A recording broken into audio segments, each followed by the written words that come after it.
coming, and I especially want to thank our hosts for taking us on a tour of this beautiful spot here in Plymouth, which, as I recall, is located in a transit-oriented development part of Plymouth where I remember at least 3 projects that were related to this. A residential project over there, a big walking path that was also part of this, and then the train station, all of which have been part of work that, is it the Carthage project? Is that one of the things?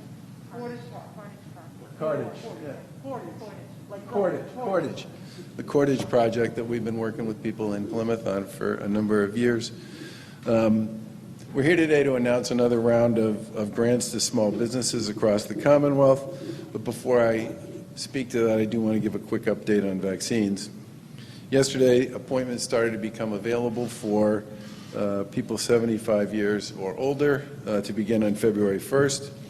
All residents in this age group can visit mass.gov COVID vaccine and use that statewide map to locate an appointment for themselves. And the scheduling is done through online portals there. The high volume of people working to secure appointments all at once, it was a very frustrating day. We know that for everybody, especially for those who were looking to book an appointment and couldn't find one. We know how important it is for people to get appointments booked. That can't happen fast enough. And in addition to the website's online booking system, we're working to make more resources available for seniors, and we'll have more to say about this next week. We're also in touch with many public and private senior organizations to facilitate additional support and information sharing.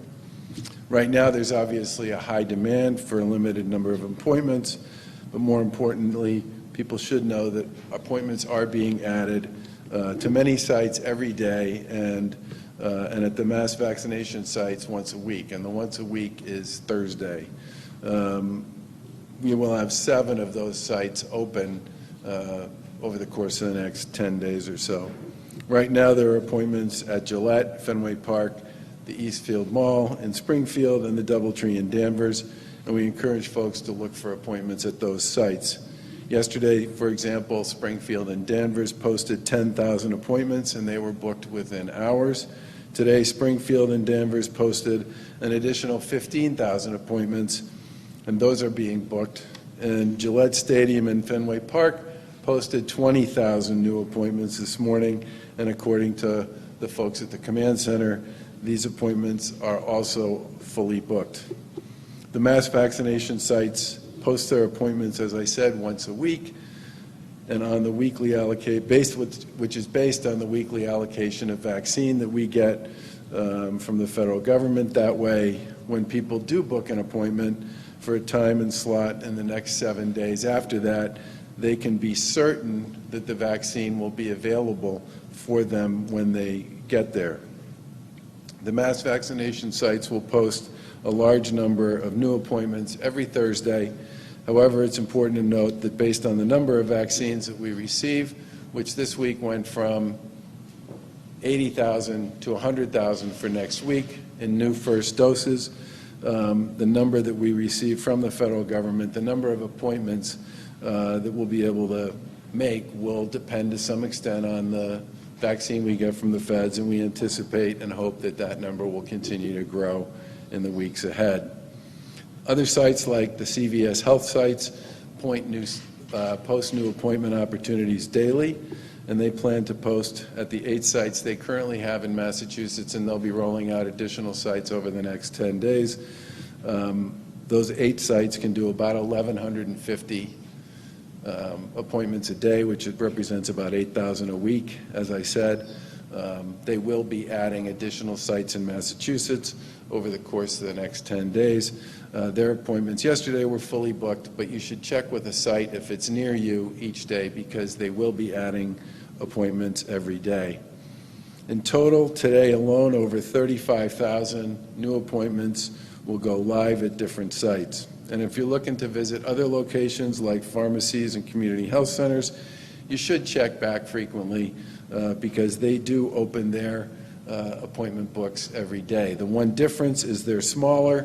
so they will have fewer appointments available than the mass vac sites will have. We obviously know everybody is anxious to put this behind them, and believe me, we know that people want to get their shots as soon as possible, but we are asking people to have a little patience here, because even as we add capacity, there are currently somewhere around 1 million people, plus or minus, in Massachusetts who are eligible to get vaccinated. And at 100,000 new doses a week, you can do the math and figure out that that might mean it will take a little while for you to have the opportunity to get your first vaccination, and then book, obviously, at that time, your second vaccination as well. If you don't see an opening at a site that's interesting to you, or a place you would like to go, you should just go back and go back to that site each day. Eventually, an opportunity will become available and you can take it. And obviously, the mass vac sites, as we said, those sites around Massachusetts will be opening up based on the weekly supply that we get from the feds. Every Thursday, they will post tens of thousands of available openings for the following week based on the vaccine that we get from the federal government. As we continue to see an increase in the number of shots that we get from the feds, obviously capacity at the vaccine sites will keep growing, and that will make it possible for more and more people to get a vaccine as part of this weekly process.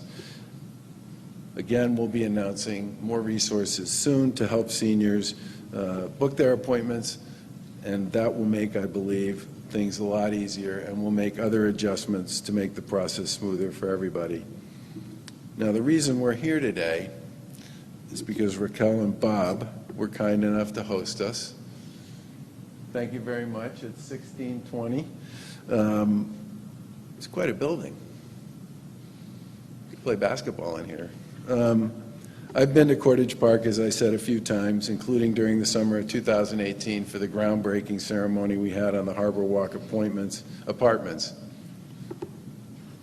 little slip of the tongue there. It's good to be back. We're especially pleased to be here at the 1620 Wine Bar, which received a grant through the Mass Growth Capital Corporation's COVID-19 Small Business Grant Program to support their operations. Obviously, due to COVID, many businesses, especially those that operate in what we think of as the indoor entertainment space, have had a terribly difficult time keeping the lights on, and this is to help them work their way through this second surge. And that's why we put this program together with our colleagues in the legislature, and why we made the decision to fund it at such a significant level. It is, in fact, the largest small business grant program of its kind in the country, and it does give preference to what we think of as indoor entertainment businesses, and those that are operated in many cases by business owners and owners who couldn't get access to the federal Paycheck Protection Program or other federal or state or local aid. We're grateful to the team at Mass Growth Capital. This has been an enormous undertaking for them, for processing applications and working as quick as they can to get money out the door and into the hands of these small business owners as quickly as possible. Today we're announcing another $45 million in grants, which will be going out to another 1,100 small businesses, including 5 others here in Plymouth. About a third of these grantees have received no other aid of any kind. And this is the 4th round of grants through this program since December 21st. To date, we've awarded almost $280 million to more than 5,800 small businesses. This is a $720 million program, so we obviously have a long way to go and a lot of opportunity to continue to support small businesses as they work their way through this second surge. We'll be announcing these grants pretty much every week as we work our way through the applications that Mass Growth Capital got. And we know that while the last year has been particularly difficult for many of us, it's been very difficult on places like this: restaurants, venues, banquet halls, so-called indoor entertainment venues. For them in particular, They have made terrible sacrifices over the course of this year to deal with COVID, and we very much appreciate the opportunity we have to support them as we all try and work through this. Let me just close by saying to Bob and Raquel, thanks again for hosting us. This is really a beautiful place, and I look forward to having an opportunity to come back when things are a little more like they used to be with respect to the operation of institutions and venues like this. And with that, I will turn it over to the Lieutenant Governor.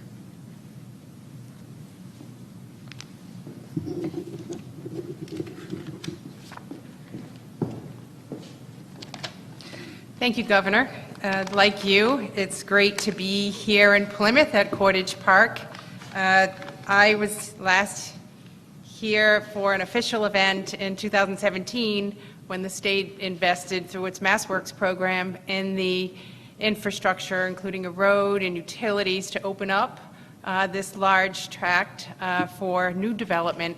You obviously knew when coming in here that this was an industrial park. This building apparently was a place where rope for maritime purposes was made, and you can clearly see it took people with some creativity, some new ideas, thinking about this in a way that many people would not, to turn it into a wedding and wine venue. As I understand it, Bob and Raquel had careers before doing this and turned something that they were very excited about into a small business.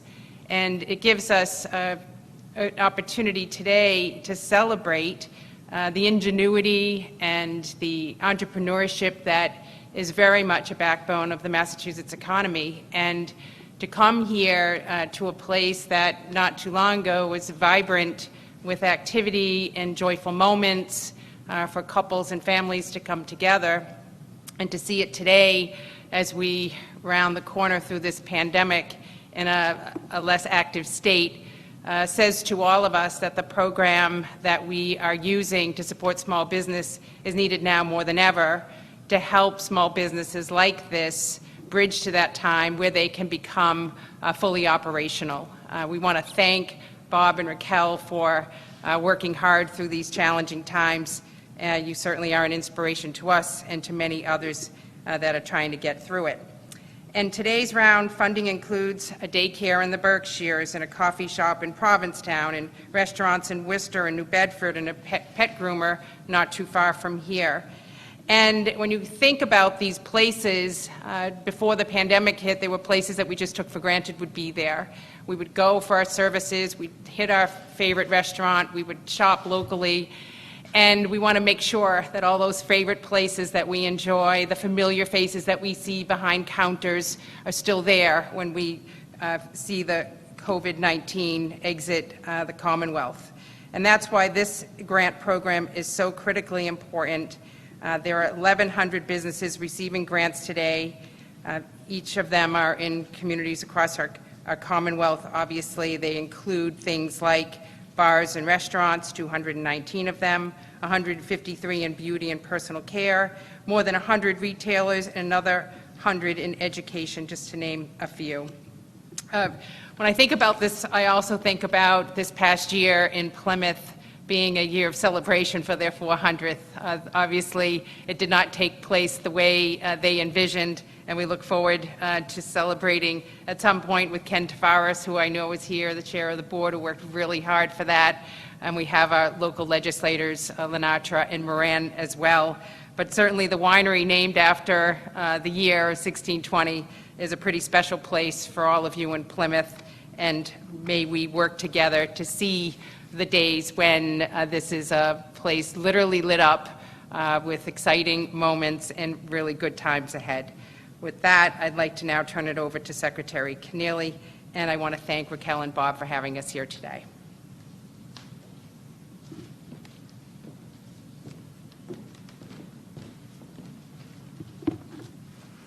Thank you, Governor, Lieutenant Governor. I want to echo their thanks to Raquel and Bob for allowing us to visit here today. It's really great to be here. Now, in addition to the direct financial support for small businesses that we announced today, we also have been deploying funding for small business technical assistance. This type of help has always been an important part of our strategy, and it has proven to be essential during the pandemic. Not only do small businesses employ nearly half of the Massachusetts workforce and make up the vast majority of all businesses in the state, but they are frequently family-owned across generations, and they greatly strengthen the communities in which they operate. And we are so fortunate here in Massachusetts to have a comprehensive network of public and private small business assistance providers. These are organizations who understand how important it is that people from all walks of life have the opportunity to create, to grow, and in this moment, to protect their own small companies. Through our friends at Mass Growth Capital Corporation and the Massachusetts Association of CDCs, the COVID-19 Small Business Stabilization Network was launched last year with 50 organizations that have been available to support small businesses in their communities. This network has been helping small businesses to access funds through federal programs like the Paycheck Protection Program, as well as access the Mass Growth Capital grant programs, providing one-on-one support for business owners seeking help with the applications, which are also made available in several language translations. The Small Business Technical Assistance Grant Program, also administered by Mass Growth Capital Corporation, builds the operational capacity and skills of organizations that provide the education and access to capital for small businesses, including many owned by women, minorities, and veterans. Since 2015, this program has distributed nearly $10.8 million in grants. These funds have directly benefited over 12,500 small businesses, including 2,700 startups across Massachusetts. And I'm thrilled to say that this year's funding is the most that the program has ever received. Starting last month, we began dispersing nearly $5 million to 63 organizations that provide help or training programs to our small businesses in underserved communities. These organizations, selected through a competitive process, will continue to serve businesses in every corner of the Commonwealth with a diverse set of expertise across a variety of business sectors. This type of help and the organizations have been essential to getting applications in for the Mass Growth Capital Small Business Grant Programs from those who need our support the most. We're so grateful for their hard work over these last 10 months, work which has resulted in grants to over 2,500 minority-owned small businesses so far, about 43% of all the state grants to date. So thank you very much. I think with that, we're going to bring up Raquel for a few comments.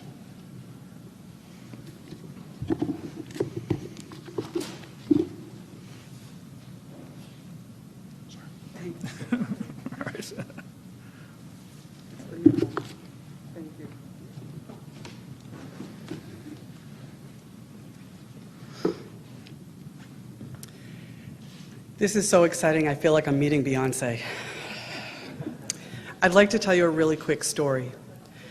51 years ago, a loving Cape Verdean couple flew to Fargo, North Dakota to adopt a little Mexican girl. They had no idea, with their love, passion for education, and their dedication to hard work, that they would turn her into a serial entrepreneur. 21 years ago, that little Mexican girl married the man of her dreams, and together, hand in hand, they decided to take the business community by storm.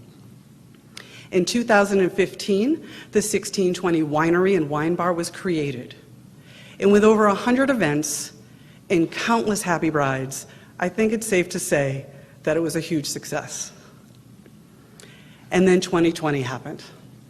When the COVID-19 pandemic hit small businesses, none of us knew how we were going to survive. Needless to say, the 1620 Winery and Wine Bar was no exception. We decided to put on our big girl pants and turn our event venue into a cocktail and tapas lounge. Now, we knew that being open only 2 days a week on Fridays and Saturdays was not enough to pay the bills. Rent is high, anyway.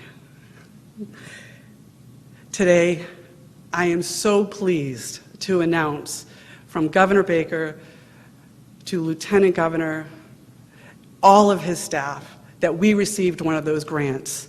And with their help, I can promise you the 1620 Winery and Wine Bar will be here for decades to come. Thank you.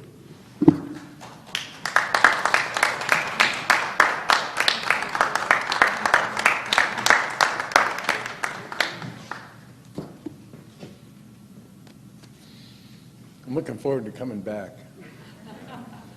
Questions?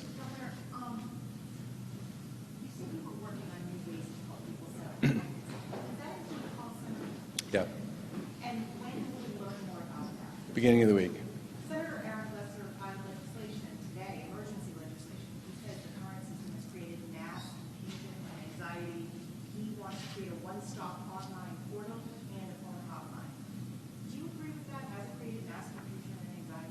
Well, we knew from the start of this, and we said this, that we expected that the first few days would be difficult because there are far more people who are eligible to get a vaccine than there are vaccines available. And I do believe that as we continue to expand both our capacity and anticipate an increase in weekly first dose supply from Washington, that will make it possible for more people to both make appointments like the 45,000 who did in the past 2 days. But you're still talking about a big universe of eligible people, and it's going to take a while for that collection to work their way through a system where, we went from getting 80,000 first doses a week to getting 100,000 first doses a week. That's better. But you're still talking about 100,000 first doses in a circumstance, in a situation where you have almost 10 times that many people who are eligible. So that's why I keep saying this requires a certain amount of patience and a willingness to come back and check. And the max vaccination sites are going to post their following week appointment book every Thursday, and it's going to have tens of thousands of openings all over the Commonwealth on it. And as we add what I would call sort of the smaller sites, the CVS's and the Walgreens and the Price Choppers and some of the provider-based clinics that are going to be opening, the community health centers as well, those post more frequently, but they have fewer appointment slots to fill to begin with.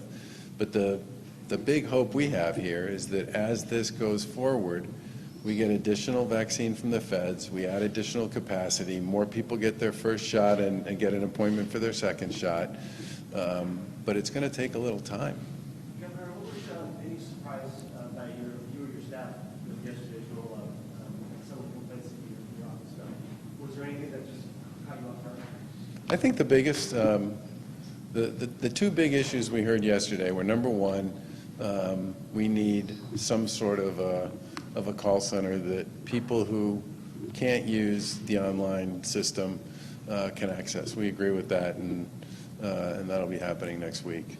I think the second thing is the just ongoing concern about when I'm going to get my appointment. And we knew that by opening up the process to the 75 plus folks who aren't in long-term care or assisted living. Those folks are getting vaccinated through the long-term care and assisted living program, but the folks who live in the community, that would require time because there are 500,000 of them and there are only 100,000 new doses a week that are coming to the Commonwealth. And some of the towns do check that they're setting up their own sites. How do you figure out how much each town gets? Like Marshville wants to do that drive-through and bring these and do some other town hall. I think part of the goal on our front is to remember, if we had enough vaccine to give everybody the vaccine they were looking for, that would be a fairly easy distribution process.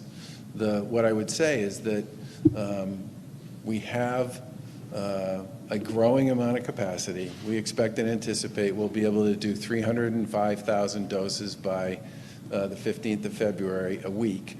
That will be some combination of first doses and second doses. So part of the answer to your question is, If somebody's gotten a first dose at a particular place and has a scheduled appointment to have their second dose at that place, that second dose would obviously be made available for them on that day. Now, there are going to be places, particularly the smaller ones, where all of the slots they may have 2 or 3 weeks from now, or even next week, will be filled with people who got their first dose 2 or 3 weeks ago. So part of the reason for continuing to add capacity is to recognize and understand that we need to add capacity so that we can not only add for first doses, but also be able to make sure we add capacity for people who have to come back for a second dose as well. Governor, are there any plans to make the website easier for older folks to navigate? I sat with a couple seniors yesterday going through and clicked on it. Click here, you get connected to a bunch of different slots. It's hard for me to figure out. Some of these folks just say, I don't know how to use this. It's actually part of the rollout next to it. Well, I think part of the reason for creating a phone-based alternative for people is so folks can do that. I also think the two things I would just want to make clear to people is the mass vaccination sites once a week, Thursday, their appointments are going to go up for the following week based on what we get told on Thursday is going to be the federal distribution for first shots the following week. That's a really important issue. Is that the latest information you have from the Fed, the 100,000 for next week, and then next Thursday you'll learn about the follow-up? Exactly. And that is an increase. We were getting around 80,000 first shots. So that's consistent with what the president talked about as trying to do. If you think about where they were before, it was around 800,000 shots a day, right? So if you go from 800,000 shots to 1 million shots a day, which would be the equivalent of going from where we are in Massachusetts, 80,000 to 100,000 a week for us, the other number is the day number, that would get you to the 100 million shots in 100 days that the president's talked about. But the thing I want everybody to remember on this, because this gets to the heart of the question about supply. Let's suppose the feds deliver 100 million shots in 100 days, which sounds like a really big number, okay? It's a 2-dose, right? So that means in 100 days, which January 20th would be the end of February, March, April, be the end of April, right? That would mean 50 million people would be double-dosed and vaccinated, right? There are 350 million people in the U.S., probably 300 million people that folks think of as the community that needs to be vaccinated. So when we talk about, I mean, we're talking about really large numbers here, not just in Massachusetts, but across the country. And we can't expect that everybody's going to get vaccinated right away, tomorrow, the day after, if the current stretch goal that's been established by the feds, and I hope the J&J vaccine gets approved, which is a 1-dose, and then they can start production. I mean, I hope that the numbers associated with the production side here grow, and grow at some reasonably quick clip. But the point I'm trying to make here is the president talked about 100 million doses in 100 days.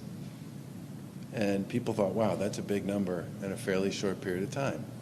But if you're talking about 100 million doses of Moderna and Pfizer over 100 days, that's 50 million people across the United States. He was inaugurated on January 20, so you got the 10 days of January, then 90 after that, which would basically be February, March, and April. So it's May 1st, that'd be 50 million people. Are you still anticipating you're going to get 3 weeks of visibility like you promised? We haven't heard that we will yet. We expect that when they get a little more, and I said this when you asked this question before, you know, they've only been there for 8 days now. I think their goal is to get us to the point where we will have visibility 3 weeks in advance, and that will make a big difference with respect to not only our planning, but also appointment scheduling as well. Is there anything about the date person from booking more than one appointment? For instance, I'm sitting here and I'm trying to set it up, this one opens up, this one opens up. Can I book both just to see? I mean, like, is that a concern? We're hearing from people concerned about that. The people have actually booked 2 appointments? No, that they have concerns about that. I wonder, is there anything in place that My understanding is that it depends upon, if you enter all the same information in two places, I don't believe you can book twice. That will kick. But, yeah, so that would be my answer. I don't think you can. And what about seniors who perhaps have a couple in their 80s, or that, they're married, they want to go together? Yeah. They can't do that, or can they book together? Can they schedule appointments at the same time? Yeah, it just seems. They can, yeah, if the appointments are available, yeah. Last question. But you can't, you can't, remember, we only know how many doses we have, right? So you can't, if you can't schedule one person to go and then bring two, if that's what you mean, because the scarcity of the availability of doses means every dose is going to be accounted for.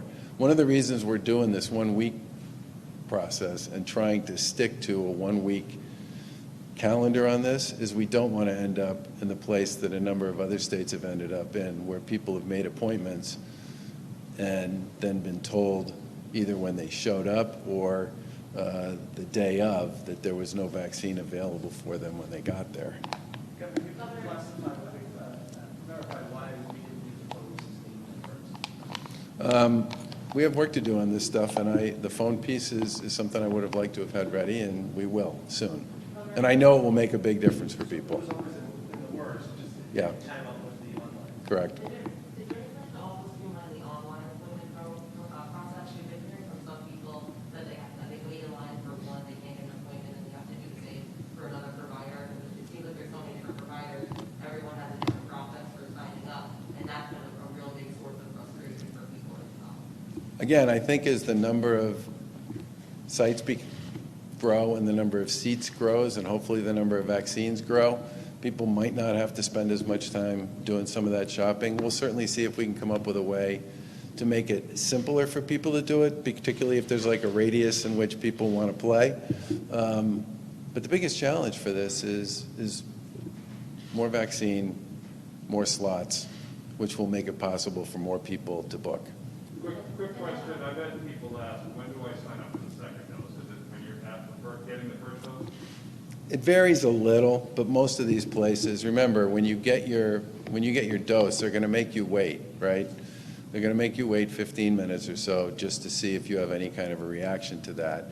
And during that period, most of these sites are taking advantage of that and booking your second dose at that point in time. Not everybody is going to be able to say, I can book my second dose right now, but that is by far the simplest and the quickest and the surest way to book a second dose. How do you staff a call center? Is that something, how do you staff a call center? And are you concerned about, making people are educated in this field? So we've been staffing call centers since this pandemic began, and we've been staffing them in a pretty big hurry in many cases on some fairly complicated topics. We're pretty good at it. We're late, but we're pretty good at it. I don't worry about whether or not the call center will be able to serve people appropriately. It will.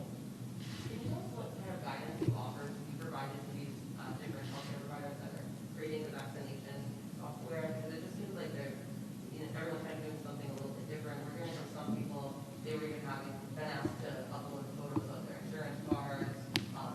That was slowing them down also. So I don't have I heard this last night, okay? The process on this is pretty straightforward, and you're not supposed to need to do that. So what I would say in answer to that is that we will get you a direct answer to that question, but I do not believe that is that process should be the same for everybody. And I don't understand. I literally got a call at home last night from a legislator at 8 o'clock who asked me this question, and I haven't gotten an answer to it yet, but we will. And can you just clarify for people, are vaccines free for everyone? Vaccines are free, although we would like to pay for them with your insurance, okay? In Massachusetts, 97% of the population is insured. We have the ability to make sure we pay for the people for whom it's not covered. But the goal here is to try to make this is an insurable event. We should encourage people who are insured to bring their card so that they can use that identification to make sure that we bill the appropriate carrier to get paid for that. Thanks, everybody.